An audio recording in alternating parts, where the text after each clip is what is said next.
এবার নিজ বাড়িতেই অজ্ঞাত দুর্বৃত্তের হাতে খুন হয়েছে এক বৃদ্ধ। তার মরদেহ হাত পা বাঁধা ও মুখে স্কচটে পেঁচানো অবস্থায় উদ্ধার করে পুলিশ। ওই বৃদ্ধের নাম আমির হোসেন শেখ, বয়স ৭০ বছর। সে সিরাজদি খান উপজেলার রসুনিয়া ইউনিয়নের উত্তর আবিরপাড়া গ্রামের মৃত কুরবান আলী শেখের ছেলে। বুধবার ২১ মে সকাল 10:30টার দিকে খবর পেয়ে পুলিশ বৃদ্ধের বাড়ির দোতলার একটি ঘর থেকে মরদেহ উদ্ধার করে ময়না তদন্তের জন্য মুন্সিগঞ্জ জেনারেল হাসপাতালে পাঠিয়েছে।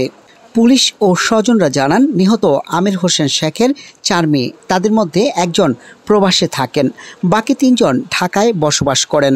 তার স্ত্রী ঢাকায় মেয়েদের সঙ্গে থাকেন। নিহত আমির হোসেন শেখ একসময় ময়মনসিংহে কাপড়ের ব্যবসা করতেন। বর্তমানে ব্যবসা ছেড়ে নিজ দ্বিতল বাড়িতে একাই বসবাস করতেন।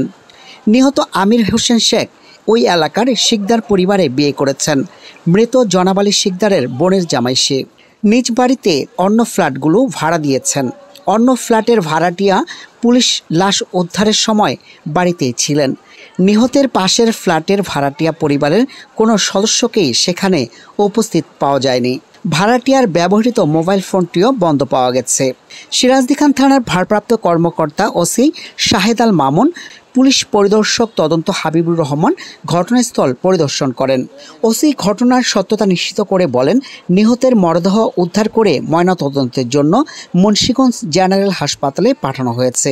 তিনি আরও জানান, ধারণা করা হচ্ছে বৃদ্ধকে শ্বাসরোধ করে হত্যা করা হয়েছে। এই ঘটনায় এখনও কেউ অভিযোগ দায়ের করেননি। তবে কী কারণে এ হত্যাকাণ্ড ঘটিয়েছে তা জানার চেষ্টা চলছে।